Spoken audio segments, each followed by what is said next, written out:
You're suspended until you apologize to my ex-wife. My husband, Nathan, the CEO, announced before our entire company. A ripple of muffled laughter and whispers spread through the room. A hot flush crept up my neck, but I just said, "Very well." The next morning, he smirked. "Finally realized your place?" Then his eyes fell on my workstation, cleared out, my access card deactivated, and our legal counsel rushing in, pale and trembling. "Sir, what have you done?" I can pinpoint the exact moment I realized I had been rendered invisible within the company I built. It was during the Winter Innovation Summit, about 3 months before the whole structure came crashing down. Nathan was on stage, bathed in the glow of spotlights, delivering a speech on our groundbreaking predictive analytics engine to a full house. He gestured with a polished ease, his voice ringing with a self-assurance he had perfected over the years. The audience was captivated. Investors were leaning in. Reporters were furiously taking notes. And me? I was tucked away in the wings, peering through a small opening in the stage curtain, clutching a thumb drive that held a backup of his entire presentation, just in case his laptop crashed. Always just in case. Before we go on, I just want to say thank you for being here. If you believe that hard work should be acknowledged, please take a moment to subscribe. It's free, and it helps our content find more people who might need to hear it. Now, let's get back to what unfolded. When the panel moderator asked Nathan who was the architect of the core system, he flashed that disarming smile of his and replied, "We have an exceptional team of developers, true visionaries." He never mentioned my name. Not a single time. I'm Clara Vance, 35 years old, systems architect, chief developer, co-founder, though you'd never guess it by looking at our company's website. And for 7 years, I had been the silent, unseen engine of Apex Innovations. The woman who meticulously constructed the skeleton while everyone else was busy admiring the suit. 7 years prior, this company was nothing more than a half-baked concept in Nathan's mind and my source code. We started it in our shoebox apartment in New York City, the kind of place where the pipes groaned like a dying beast and you knew your neighbor's dinner plans through the paper-thin walls. Nathan possessed the charisma, the network from business school, the uncanny knack for entering a room and selling people on a dream that didn't yet exist. I had the technical brilliance, the skill to actually build that dream into a reality. We'd spend countless nights hunched over our tiny kitchen table, the glow of our laptops painting our faces as takeout boxes multiplied around us. He'd throw out ideas. I'd translate them into code. He'd woo investors. I'd make sure the product was functional. It felt like a true partnership. It felt like we were equals. When we officially incorporated, Nathan became the chief executive officer. I became the chief technology officer. He claimed the corner office with the panoramic city view. I got the windowless space next to the server closet where the incessant hum of the fans was a constant source of my headaches. But it's fine, I'd tell myself. We were creating something together. We were partners in life and in business. That had to count for something, and for a time, it did. But somewhere between our Series A funding and welcoming our 50th employee, a subtle shift occurred. Nathan stopped referring to me as his co-founder. At dinners with potential investors, I was demoted to our lead developer. At industry conferences, I was just part of the team. Investors would pump Nathan's hand, praising his foresight, and their eyes would skim right over me as if I were part of the decor. It doesn't matter, I convinced myself. I told myself I was overreacting, that this was just the nature of the tech world. Women in this industry learn to be overlooked. We learn to swallow our pride, offer a polite smile, and just keep coding. I understand now that I was being methodically erased. One introduction, one meeting, one conference at a time. Then, 6 months ago, Isabel Thorne re-entered our lives like a Category 5 hurricane, dressed in couture, Nathan's ex-wife. The mere mention of her name used to make his jaw clench. Their divorce had been a brutal spectacle, acrimonious accusations, a vicious custody battle over their daughter, and lawyers who billed hours as if they were running a printing press. I had been his rock through it all. I'd listened to his tirades. I'd offered reassurance when his confidence wavered. I played the part of the supportive, understanding wife. So when the board of directors announced Isabel's appointment as chief strategy officer, it felt like a physical blow. It wasn't my decision, Nathan mumbled over dinner that night, avoiding my gaze. The investors pushed for it. Her industry reputation is an asset. She has contacts we need. What he omitted, what I later pieced together from our CFO after a few too many glasses of wine at a company event, was that Isabel had leverage. She possessed compromising information on 2 of the board members from her time as a consultant.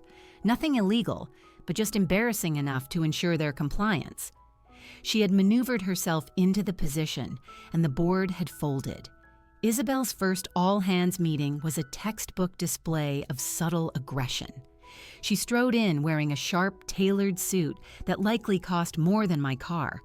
Her dark hair was pulled back into a sleek bun that exuded an air of effortless power. She offered a warm, engaging smile to everyone.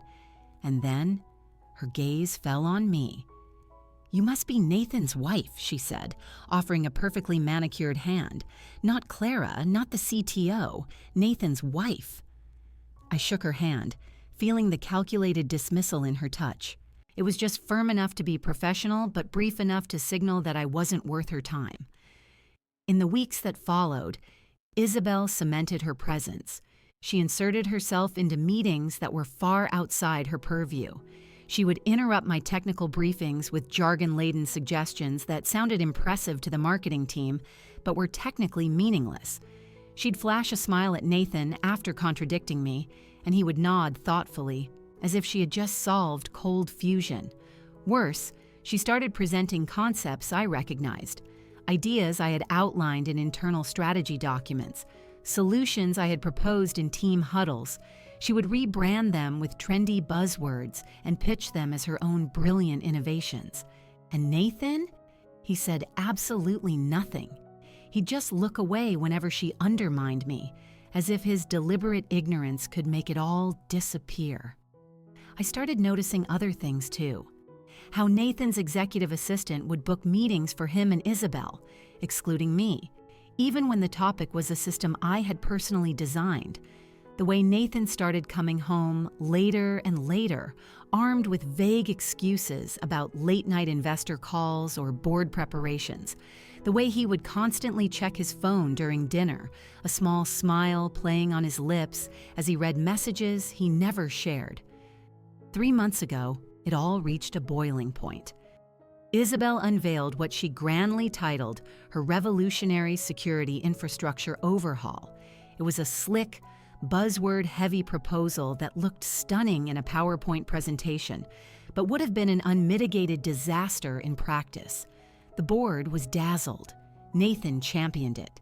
And over my explicit, documented warnings about its fundamental architectural vulnerabilities, they greenlit the project for immediate implementation.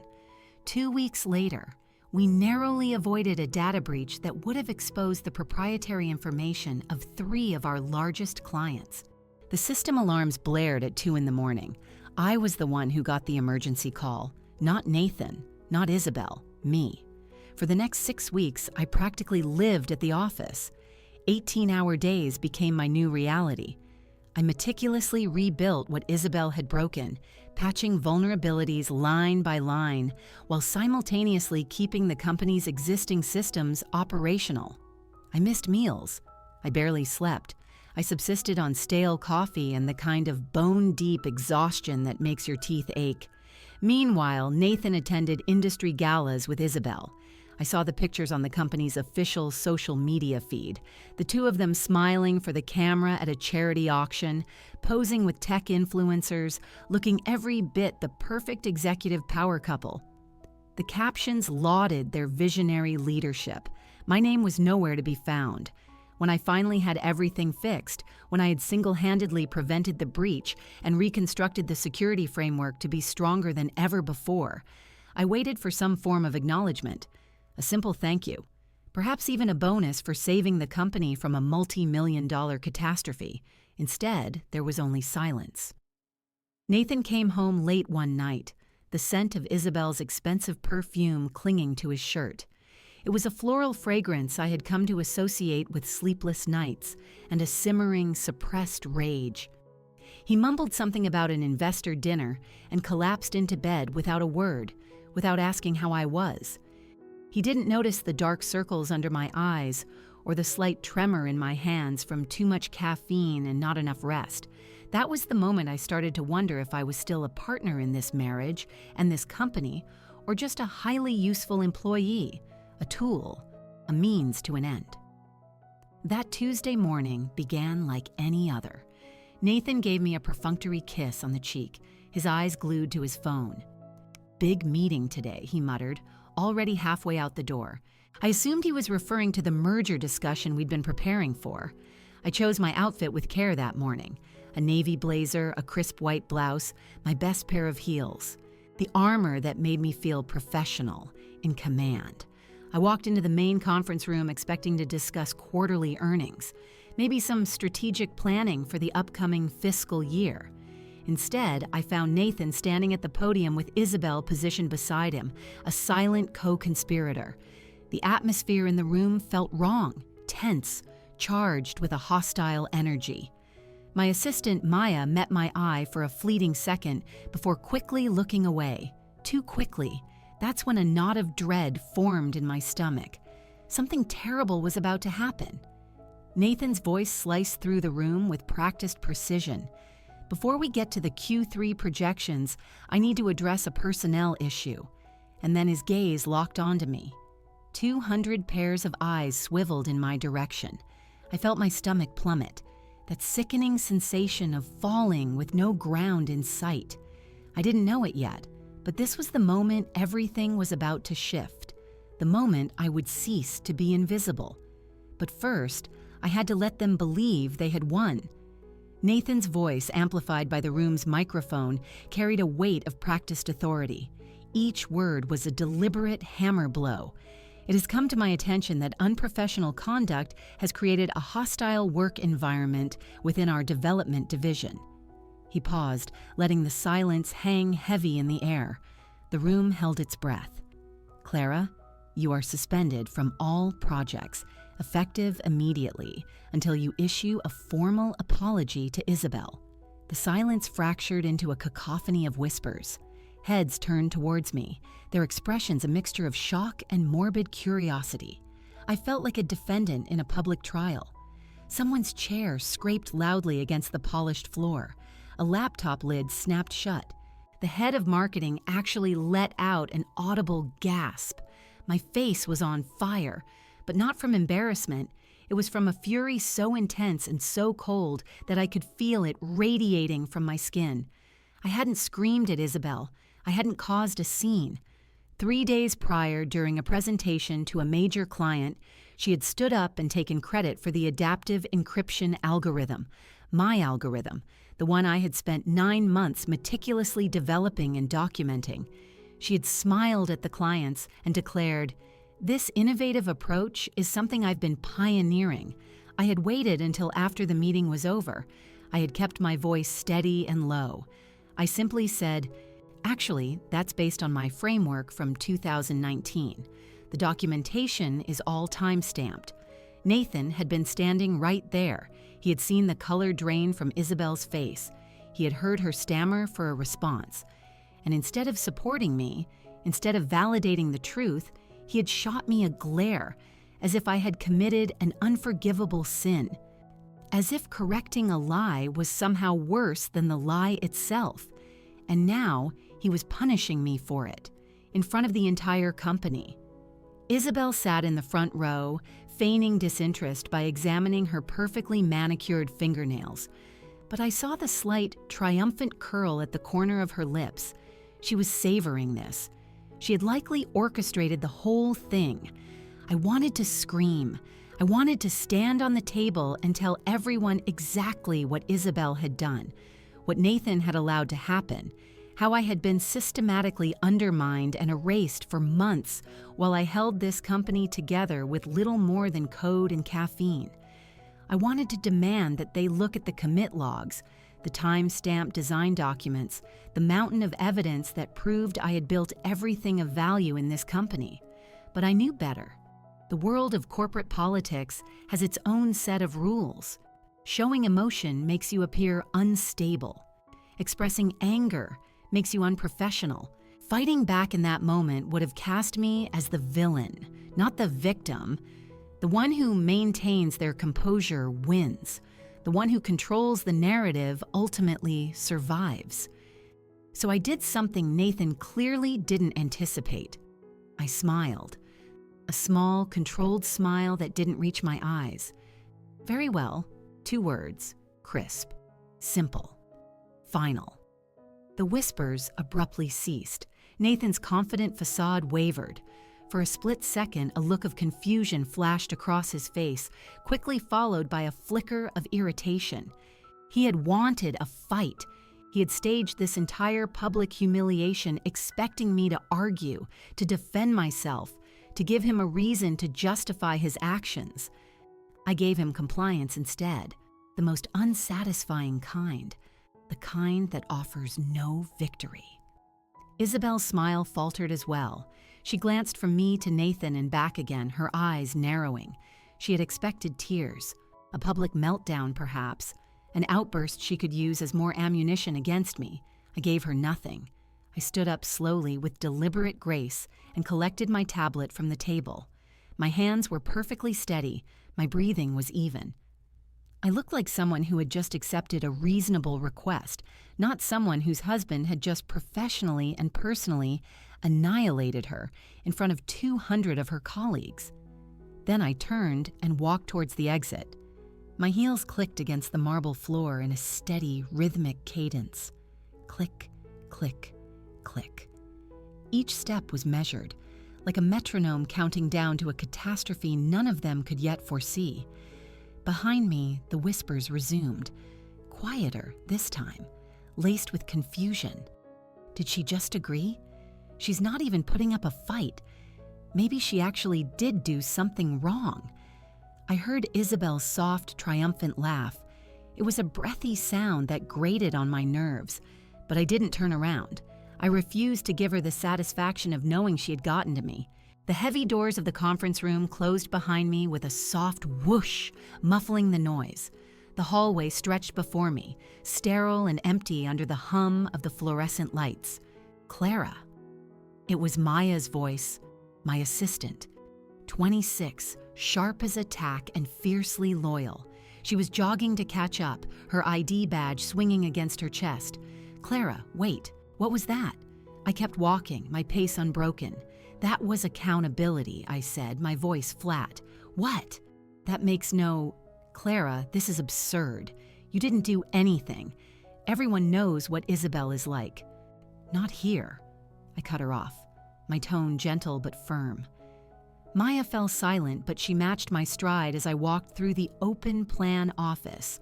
Developers I had personally hired and mentored suddenly found their screens fascinating. Junior engineers I'd advised became intensely interested in their phones. A woman who had asked me for career advice just last week stared at her keyboard as if it held the answers to the universe. It was fear. That's what I was seeing. The fear of being associated with someone who had just been publicly branded. I passed the break room, where the smell of microwaved fish hung in the air, the universal sign of a corporate culture in collapse. 2 interns by the coffee machine watched me pass with wide, curious eyes, their conversation halting mid-sentence. The elevator seemed to take an eternity to arrive. Maya stood beside me, fiddling with her badge, clearly bursting with things to say but not knowing where to start. When the doors finally slid open, she grabbed my arm. Clara, you can't just let this happen. You have to fight it. I looked at her, really looked at her. She was young enough to still believe that fairness was a currency in the corporate world, young enough to think that the truth was a shield. I'm suspended, I said quietly. There's nothing to fight, not right now, but Maya. I softened my voice. Trust me, this is far from over. The elevator doors closed, separating us, and I watched her worried face recede as I descended. I didn't go home. My car seemed to navigate the downtown traffic on autopilot, weaving through a maze of delivery vans and taxis until I arrived at an unremarkable office building about 15 minutes from Apex headquarters, the sort of place that housed accountants, insurance brokers, and obscure consulting firms. Third floor, suite 304. The door was a plain gray with frosted glass, marked only with VSC, Vance Security Consulting. Nathan knew nothing about this place. I had leased it 3 years ago, quietly registered the LLC, and told him I needed a private space for some side projects. He had nodded absently, his attention already back on his emails, never bothering to ask what those projects were. This was my sanctuary. This was where I kept everything that truly mattered, encrypted, air-gapped backups of every system I had ever built for Apex Innovations, every contract, every email chain, every documented conversation. 7 years of irrefutable evidence proving that I had single-handedly created the infrastructure that made the company worth over $200 million. I sat down at my desk, powered up the secure server, and accessed the original operating agreement, the one Nathan had signed when we incorporated all those years ago. Most people don't read legal documents. They skim the headings, trust their lawyers, and sign on the dotted line. Nathan was no exception. His lawyer had been a friend from his fraternity, competent, but not meticulous. I, on the other hand, had been meticulous. Clause 15, Section B, Proprietary Technology Reversion. The language was dry, buried deep on page 9.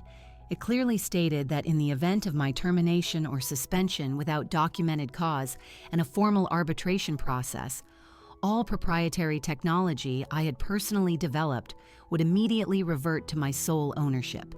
The company would be granted a temporary license, but would be required to negotiate new terms within 30 days. I had insisted on that clause, telling Nathan it was a standard protective measure for technical founders in case of an acquisition or a hostile takeover. He had shrugged, kissed my cheek, and said, "Whatever makes you feel secure, honey. We're in this together. Together." Right. I checked my calendar. It was Tuesday. That gave Nathan until midnight to provide documented cause for my suspension through the proper legal channels. He wouldn't. He couldn't. Because no cause existed.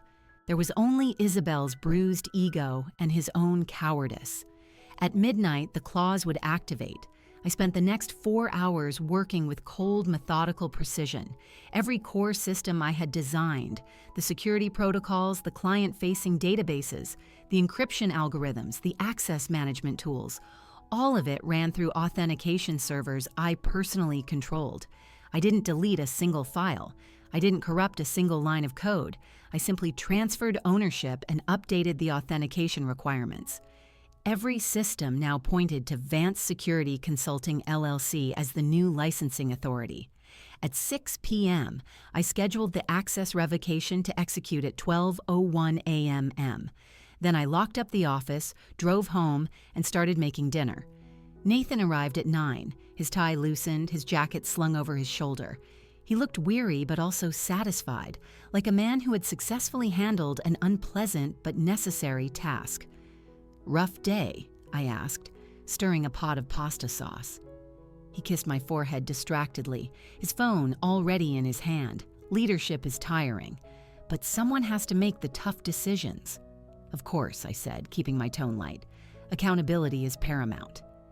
He didn't detect the sharp edge beneath my words. He didn't notice the way my eyes were tracking his every move. He didn't see the faint smile I was hiding behind the steam rising from the pot. We ate dinner in near silence. Nathan scrolled through his emails between bites of pasta. I sipped my wine and thought about timestamps, access protocols, and the beautiful, brutal precision of well-written code. That night he fell asleep almost instantly, one arm thrown over his eyes, his soft snores filling the room. I lay awake staring at the ceiling, watching the red digital numbers on the alarm clock tick closer to midnight. 11:47, 11:52, 11:58. At precisely 12:01 a.m., somewhere in a server farm downtown, a series of automated scripts began to run. Access tokens expired. Authentication requests were denied. System after system politely informed any user trying to log in that their license was no longer valid. And for the first time in weeks, I slept deeply. Not because revenge was sweet, but because I was finally, irrevocably ready. I awoke at 5:47 a.m. to the sound of my phone buzzing on the nightstand, a frantic, vibrating hum. Nathan was still sound asleep beside me, his mouth slightly agape, blissfully unaware. I glanced at my phone and saw a cascade of notifications flooding the screen. 15 missed calls, 23 text messages. The number was still climbing. Mark, head of IT, emergency. All systems down. Call ASAP. Director of operations, all servers locked out. What is happening? Nathan's assistant. Need you. Everything is broken. I silenced my phone and placed it face down. Then I slipped out of bed, went to the kitchen, and started brewing coffee. Real coffee, not the instant sludge Nathan drank. I ground the beans, inhaling the rich, dark aroma. The French press needed 4 minutes to steep. I timed it perfectly, watching the sky outside the window shift from inky blue to a pale, hopeful gray. At 12:01 a.m., while my husband slept peacefully, every critical system at Apex Innovations had gone dark. They hadn't crashed. No data was corrupted. They were simply locked. Security badges were useless. Access tokens were void. The high-value client portal, which investors checked constantly for portfolio performance, now displayed a single courteous message. License invalid. Please contact Vance Security Consulting, LLC for authorization. I could almost picture the pandemonium in the overnight IT department.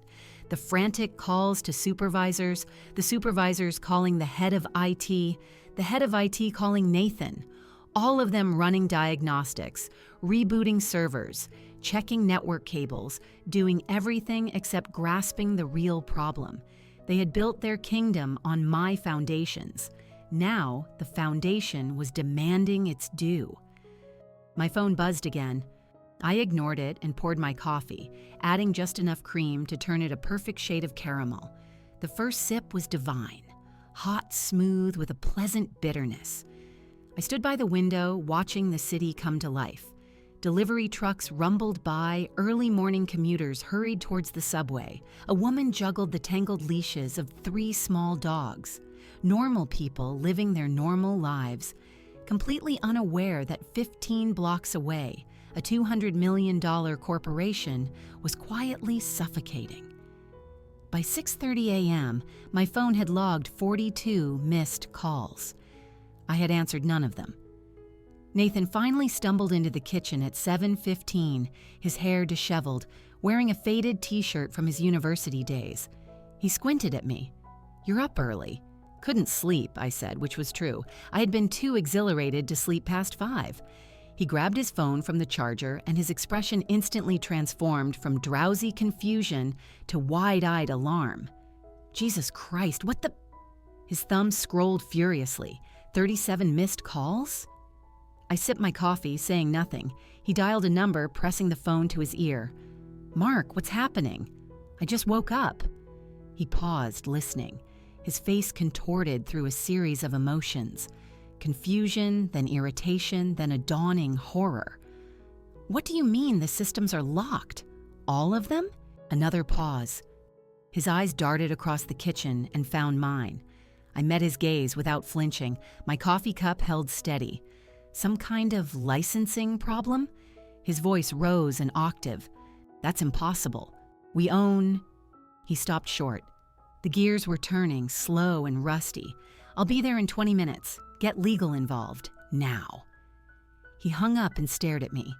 "Did you know about this?" "About what?" I asked, my voice a model of innocence. "The systems. Everything is down. It is saying it's a licensing error, but that can't be right because we own all the IP." He paused again. the terrible truth finally clicking into place in his sleep-addled brain. "Clara, what did you do?" I set down my coffee cup. "I didn't do anything, Nathan," I said. "You should probably talk to your lawyer. This sounds like a legal matter." His jaw tightened. "Clara, if you sabotaged company property—" "I didn't sabotage anything," I interrupted, my voice still level. "I suggest you review the operating agreement, Clause 15, Section B, the one you signed 7 years ago." He looked at me as if I were speaking a foreign language. Then he turned on his heel and stalked back towards the bedroom, already dialing another number. I finished my coffee in the quiet kitchen, rinsed my cup, and got dressed. Navy blazer, white blouse. The same outfit I had worn for yesterday's public shaming, but today it felt different. Today it felt like armor. At 7:30, my personal cell rang. It was Nathan. I was in my car, sitting in morning traffic, listening to a news report about global markets. I let the call go to voicemail. He called back immediately. I declined it. The third call, I declined. On the fourth, I answered, putting him on speaker. "Clara." His voice was strained, the sound of a man desperately trying to maintain control. "What in the hell is going on? The systems are completely offline. It is saying there's a licensing issue. Every single access token has been revoked." I said noncommittally. "How strange. Don't play games with me. The facade was cracking. Fix this. Now." I signaled and merged into the exit lane. "I would love to help, Nathan, but I'm suspended, remember? Until I apologize to Isabel for my unprofessional behavior." The silence on the other end was so absolute I thought the call had dropped. Then, in a low voice, he said, "This isn't funny." "I completely agree," I replied. "It's quite serious, actually. You have clients who can't access their portfolios, employees who can't get into the building, a major merger deadline in 3 weeks. This is very, very serious. Clara." "You should probably call your legal team," I continued calmly. "Eleanor will be able to explain the situation much better than I can. Have a productive day, Nathan." I hung up before he could utter another word. My hands were steady on the steering wheel. My heart rate was even. This was power, and it felt like taking a deep breath after being held underwater for far too long. I arrived at Apex Innovations at exactly 8 a.m. The lobby was in a state of controlled chaos. The electronic security turnstiles were dead, their little red lights blinking accusatorily. A mob of employees was clustered near the elevators, which were reportedly not responding on certain floors. The receptionist, usually a model of composure, looked on the verge of tears as she frantically logged people in on a paper sign-in sheet. "Clara Vance," I said, reaching the desk. "I have a meeting with the legal department." She barely glanced up, just waved me through with a frazzled, "Go on up." I took the stairs. The executive floor was even worse. Nathan's assistant was at her desk, juggling 3 phone lines, her normally immaculate hair escaping its bun. When she saw me, relief washed over her face. "Clara, thank God. He's in his office. It's a total disaster." "I'm sure it is," I said calmly. I didn't knock. I just opened the door and walked in. Nathan was behind his massive desk, still wearing yesterday's wrinkled shirt. Surrounding him were Mark, the head of IT, who looked pale and exhausted, 2 junior IT managers frantically typing on laptops, and Eleanor Finch, our lead counsel, clutching a thick file and looking like she'd rather be anywhere else on Earth. They all looked like they had aged a decade in one night. When Nathan saw me, his face was a rapid-fire slideshow of emotions: confusion, anger, desperate hope, and finally, something I had never seen on him before: fear. "What are you doing here?" he demanded. "You're suspended." I placed my bag on a chair by the door, keeping my voice cool and professional. "I'm here as a consultant." Eleanor called me. Every head in the room swiveled to look at Eleanor. She stepped forward, holding the file as if it contained nuclear launch codes. "Nathan, we have a significant problem. A very significant problem." I know we have a problem, Nathan snapped. The systems are down. That's why I need Clara to... The proprietary technology reversion clause from your original operating agreement has been triggered, Eleanor interrupted, her voice tight. As of midnight last night. Nathan blinked. What clause? I smiled. Just a little. Clause 15, Section B, the one you signed 7 years ago when we incorporated. Eleanor opened her file and produced a document riddled with highlighted sections and sticky notes. As of 12:01 a.m. this morning, Clara legally reassumed ownership of all proprietary systems she personally developed, every security protocol, every encryption algorithm, every database architecture. Without her direct authorization, this company cannot function. The blood drained from Nathan's face. I thought he might actually collapse. That's impossible, he whispered. It's notarized, Eleanor said flatly, time-stamped, and according to the 3 outside attorneys I consulted at 6 o'clock this morning, it is completely ironclad. Mark, the IT head, made a choking sound. Are you saying Clara owns our entire infrastructure? Not exactly, Eleanor clarified. She owns the intellectual property. The company had a temporary license that was voided the moment she was suspended without documented cause and a formal arbitration process. Nathan turned to me, his voice rising in panic. You can't do this. This is blackmail. Actually, I said, I didn't do anything you did. When you suspended me in a public forum without cause, without documentation, and without following the arbitration procedure clearly outlined in our operating agreement. Eleanor nodded. She's correct. Your action triggered the clause automatically. Nathan's face went from ashen to a blotchy red. You planned this. I prepared for this, I corrected. There is a difference. His hands were visibly shaking. Do you have any idea what you've done? We have the Caldwell merger in 3 weeks. We have clients demanding access. I know exactly what you have, I cut in. The question is, what are you going to do about it? The room fell silent. Even the frantic typing of the IT managers stopped. Nathan looked around desperately, from Mark to Eleanor to his IT team. No one was coming to save him. No one had an answer. Finally, his shoulders slumped in defeat. What do you want? I picked up my bag, walked to the conference table, and took a seat as if I were there for a routine meeting. Let's talk about my terms. Nathan lunged forward, slamming his hands on the table with enough force to make the laptops jump. Fix this. Now. I didn't even flinch. I just looked at him with the same placid expression I'd give a stranger asking for directions. I would be happy to help, I said evenly. My consulting rate is $20,000 a day, plus a permanent seat on the board, full reinstatement with back pay, and a public apology from you, acknowledging my foundational contributions to this company. The room was so quiet I could hear the hum of the ventilation system.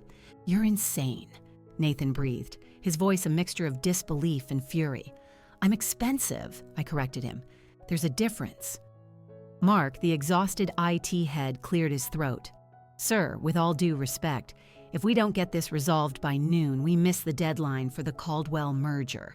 That's a $40 million deal, plus the breach of contract penalties. We're looking at total exposure of... I know what we're looking at, Nathan snapped, cutting him off, but I could see the slow, agonizing realization dawning on his face. He was trapped, completely and utterly trapped. He turned back to me, his jaw so tight I could hear his teeth grinding. Fine, whatever you want. Just fix the systems. I pulled out my phone, opened a notes app, and started typing. Not quite. I also want Isabel Thorne's resignation, effective immediately, and I want her escorted out by security within the hour. His eyes widened. Absolutely not. I looked up from my phone, my gaze unwavering. Then I suppose you'll be rebuilding your entire digital infrastructure from scratch. It should only take you, 3 or 4 years? Assuming you can find a team with my expertise willing to reverse engineer everything without any documentation. I paused, letting the weight of my words sink in. Good luck with the merger, though. Nathan opened his mouth, then closed it again. He looked like a fish gasping for air on a riverbank. One of the younger IT guys spoke up quietly. "She's right, sir. Without the source documentation, we'd be starting from absolute zero. Every client integration, every security layer, I get it," Nathan interrupted. Eleanor, who had been observing the exchange like a hawk, leaned in close to Nathan's ear. She whispered something I couldn't hear, but I watched his expression shift from pure rage to something closer to despair. He pulled away from her and sank back into his chair, suddenly looking much older than his 42 years. "What do you really want, Clara?" he asked, his voice now quiet, stripped of all its earlier bravado. It was almost a plea. I sat across from him, folding my hands on the table. "I want what I built. Not a consulting gig, not fees, ownership. You want the company?" He sounded genuinely stunned. "Just the technology division," I clarified. "You can keep your CEO title. You can keep your corner office with the nice view. You can keep attending your investor galas. But I own the systems. I get 40% equity in the parent company, and I report to the board. Not to you, not to anyone else, only the board." The silence that followed was deafening. Mark looked flabbergasted, his mouth hanging slightly open. The IT managers had abandoned all pretense of working and were simply staring. Eleanor had already pulled out her laptop and was typing furiously. Nathan stared at me as if he were seeing a complete stranger. "You planned this," he whispered again. "I prepared for this," I corrected. "You created the circumstances. I just protected myself from them." Before he could respond, Eleanor's phone buzzed. She glanced at the screen, a frown creasing her brow, and moved towards the door. "Excuse me for one moment." She opened it and spoke in hushed tones to someone in the hallway. When she turned back, her assistant, a sharp young woman, followed her in, looking flustered. "Ma'am, I am so sorry to interrupt, but we have another situation." Her voice was tight with urgency. "It's critical." Eleanor gestured for her to proceed. "Isabel Thorne filed a patent application last week. It just crossed my desk this morning amidst all the chaos." She pulled out a tablet and handed it to Eleanor. "She's claiming she invented the adaptive security framework." The room fell utterly still. And then I laughed. I actually laughed out loud. Not a polite, restrained chuckle, but a genuine, surprised bark of a laugh that echoed off the glass walls. "She did what?" The assistant turned the tablet towards me. There it was, clear as day. A patent application filed 6 days ago with the U.S. Patent and Trademark Office. Applicant, Isabel Thorne. Title, Revolutionary Adaptive Security Architecture with Dynamic Threat Response. My architecture, my 7 years of work, with her name on it. Nathan's face went from exhausted gray to a stark bone white. "Isabel wouldn't. She couldn't. She absolutely would," Eleanor interjected, her voice sharp as she scanned the document. "And she did. This constitutes patent fraud and intellectual property theft. If this had gone through, the company would own nothing. Isabel would have owned everything." I reached into the bag I'd brought specifically for this moment and pulled out my own laptop. I opened it calmly, navigated to a secure encrypted folder, and turned the screen toward Eleanor. "Fortunately," I said, "I have time-stamped code commits going back 7 years. Every single version, every iteration, every design choice documented and stored across multiple encrypted repositories. I also have design documents, email threads, internal memos, and meeting notes, all of which predate Isabel's employment by..." I glanced at the patent filing date, approximately 6 years and 11 months. Eleanor's expression shifted from panic to something that looked like pure admiration. She pulled the laptop closer, scrolling through the files. "You documented everything." "I'm thorough," I said simply. Mark leaned over to see the screen. That's the entire development history, every branch, every merge." He looked at me with newfound respect. You kept a record of everything. I'm a systems architect, I said. Documentation is part of the job. Nathan was still staring at the patent application on the tablet, his hands shaking slightly. What was she thinking? She was thinking she could steal my work and either sell it to the highest bidder or use it as leverage to seize more equity in the company, I said flatly. She saw an opportunity and she took it. Eleanor was already on her phone. I'm calling outside counsel. We need to file an immediate challenge to this patent and potentially pursue criminal charges.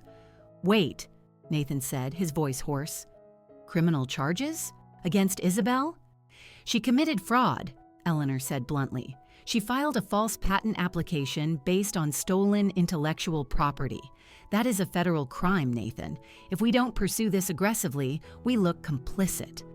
I watched the grim reality settle over him.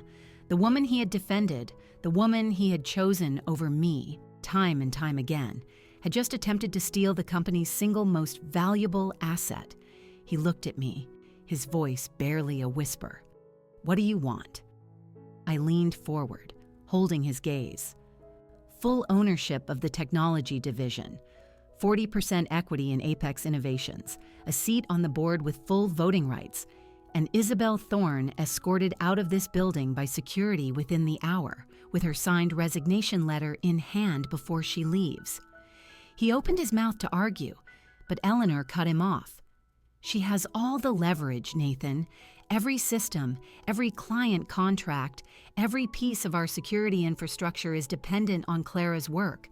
This patent filing proves Isabel knew exactly how valuable it was. If Clara walks away right now, we're not just facing the collapse of the Caldwell merger. We're facing breach of contract lawsuits from every single client, SEC investigations, and likely bankruptcy within 60 days. Eleanor began drafting documents on her laptop.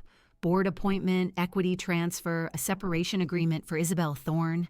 I stood, smoothing my blazer. I'll be waiting in conference room C. I picked up my bag and walked toward the door. Behind me, I heard Nathan say quietly, I underestimated you. I didn't turn around, but I smiled. He was right. He had underestimated me. They all had. And now they would spend the next several years living with the consequences. I pulled the door open and walked out into the hall. I walked past them with my head held high, my heels clicking against the tile, and headed for the conference room where I would wait for the papers that would change everything. The last thing I heard before the elevator doors closed behind me was someone whispering, "Is that Clara? What's she doing here?" I thought she was suspended. The elevator descended smoothly, the floor numbers ticking down. A new foundation was being laid. Conference room C had floor-to-ceiling windows with a view of the street below. I stood there watching the city move, taxis honking, pedestrians rushing past food trucks, a bike messenger weaving through traffic with a reckless grace. None of them knew that 12 floors above, a company was being surgically dismantled and rebuilt. My phone buzzed.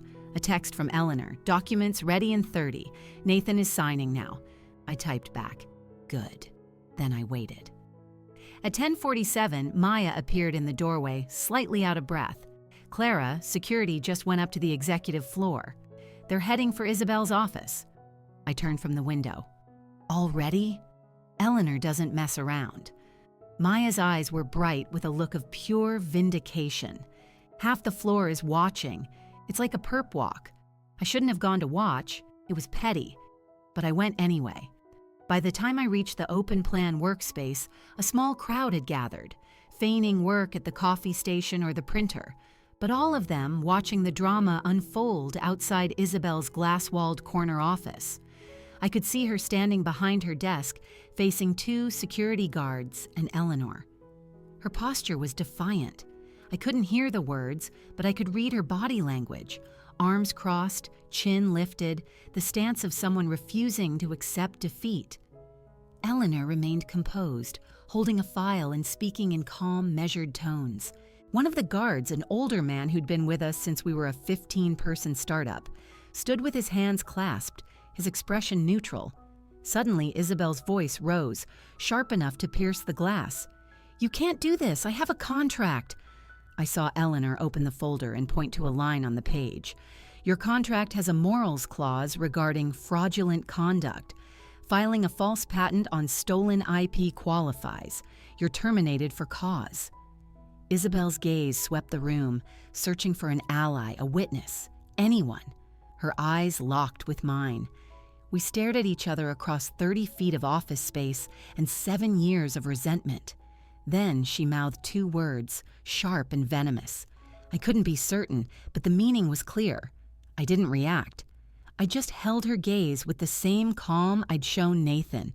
She had underestimated me, just like he had. A guard gestured toward a cardboard box on her desk, the universal symbol of corporate exile. With sharp, angry movements, she threw a few personal items into the box.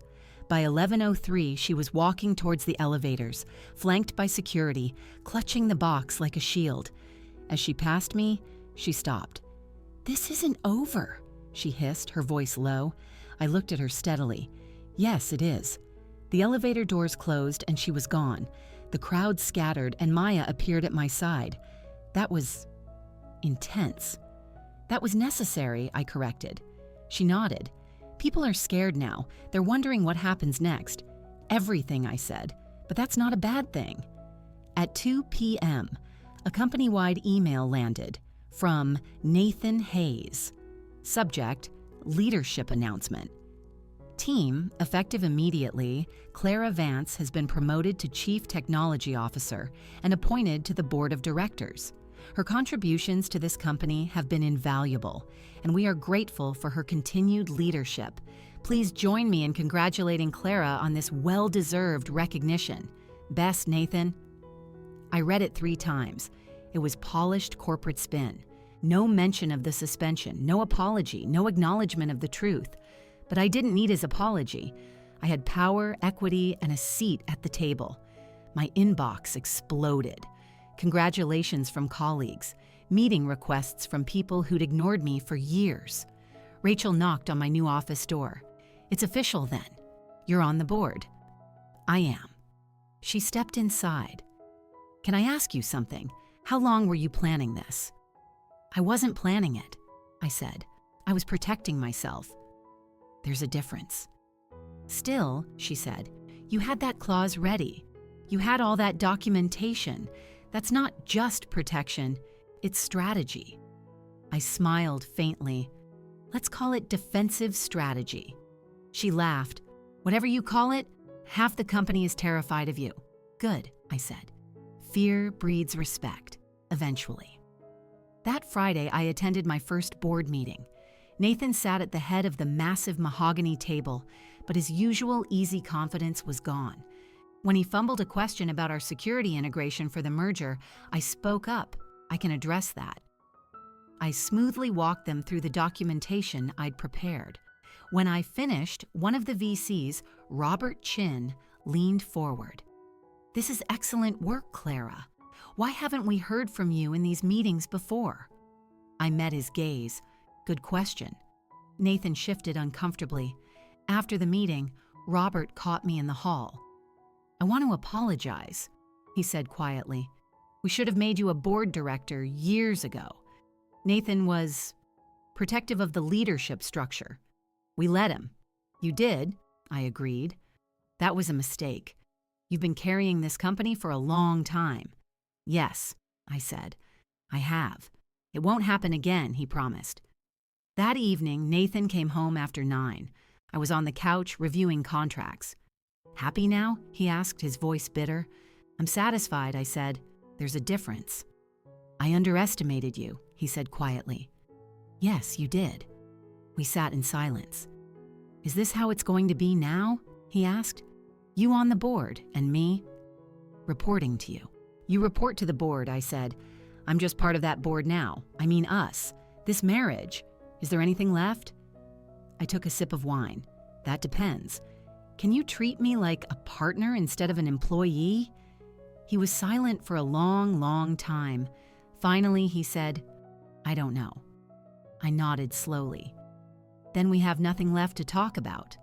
He stood and walked to the bedroom, closing the door. I stayed on the couch, staring at the city lights.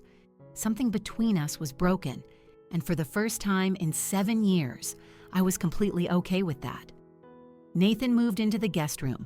We became polite, distant roommates. 2 weeks later, I called Diana Frost, the divorce attorney Margaret had recommended. Discreet, strategic, and she doesn't lose. I laid it out for her. I want a divorce. It's complicated. My husband and I are co-owners of a tech company. I have 40% equity and control of the IP. Diana smiled, the kind of smile a shark gives. Then you have all the leverage. Are you prepared for what a victory will look like? Yes, I said. I'm prepared. Nathan received the papers on a Thursday. He came to my office looking haggard. Clara, please, can we talk about this? I can change. I'm not doing this to punish you, Nathan. I'm doing this because you stopped seeing me as your equal. He flinched. It doesn't matter what you meant, I said gently. It matters what you did. What do you want from me? A clean split. We remain co-owners, but we work independently. We just can't be married anymore. He was quiet, then asked, Is there anything I can do to change your mind? Can you honestly tell me you see me as your equal? I asked. Not as your wife, as your equal partner. He looked away. That was my answer. I'll have my lawyer contact Diana, he said, his hand on the doorknob.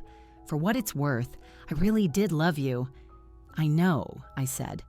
But love isn't enough when there's no respect. The divorce was finalized 3 months later. It was surprisingly amicable. I kept the downtown condo. He kept the house in the suburbs. We divided everything else with mathematical precision. The first month alone was strange, but slowly I reclaimed the space as mine. I rearranged the furniture, painted the walls a color he'd hated, and let the morning light in. At work, I threw myself into leading the tech division. We launched 2 new products that quarter, Sentinel Watch and Chainproof. Both were massive successes. Tech publications ran features. Industry analysts upgraded our rating. At the next board meeting, the VCs were ecstatic.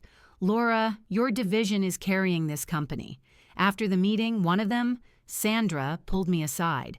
The board's been discussing succession planning. Nathan is struggling. We may need to make a change. How would you feel about that? It's not personal, I said. It's what's best for the company. She smiled. Good answer. 2 weeks later, I got a call from Leo Reyes, the founder of a promising cybersecurity startup called Helios Security. He wanted to partner, licensing my core architecture to build the next generation of security tools, offering me equity and a board seat.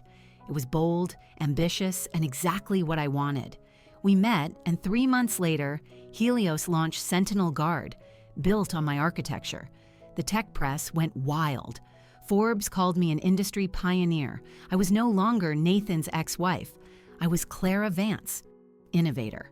I ran into Nathan at a company event. He'd lost weight and the confidence was gone. I've been thinking about stepping down, he said. Maybe it's time. What would you do? I asked. I don't know. Travel. Figure out who I am without the CEO title. He looked at me. You know, I always thought I was the visionary, but you were the one who actually built everything. Yes, I said simply. I was. A year after the divorce, I was in my new office at Helios Systems. Corner suite, 20th floor. Winters Tech was stable under a new CEO. My real passion was Helios. My team was small but brilliant. Rachel, my old assistant, had followed me, now my chief of staff. You look happy, she said one evening. I am. Any regrets? No, I said. I regret the years I wasted being small, but not what I did to change it. 2 years after it all imploded, I was a keynote speaker at a tech conference in Austin. Afterward, at a reception, I saw her, Isabel Thorne. She was staffing a booth for a struggling startup. She looked polished, but there was a desperation in her eyes. I walked over. Isabel. She looked surprised, then her professional mask slipped on. Clara, I saw your keynote was packed. Congratulations. We stood in an awkward silence. Finally, she said, I underestimated you. Yes, you did. For what it's worth, she continued. Nathan underestimated you, too. We both did. I know. You won, she said. I shook my head. I didn't win. I just stopped losing. She smiled faintly, a real smile this time. There's a difference, a big one. She extended her hand. I'm sorry. For the patent. For everything.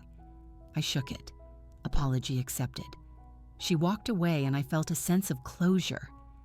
3 years after Nathan tried to erase me, I stood on the balcony of my Helios office, looking out at the city. My city. I had equity, influence, respect. But more than that, I had peace. I thought about the quiet, accommodating woman I used to be.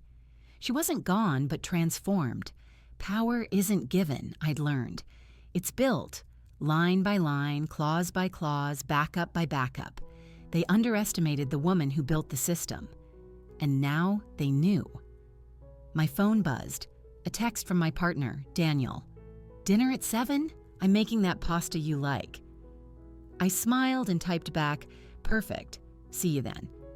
I took one last look at the city, then turned back to my desk. There was work to do, an empire to build, and this time it was all mine. I pulled up my laptop and got back to work, not because I had to prove anything, but because I loved what I'd built, and I was just getting started. This story of corporate justice had you on the edge of your seat, didn't it? Hit that like button right now. My favorite part was when Clara calmly said, very well, knowing the entire company was about to shut down at midnight. What was your favorite moment? Drop it in the comments below. And don't miss more incredible stories of comeback and revenge. Subscribe and hit that notification bell so you never miss an upload. End of story.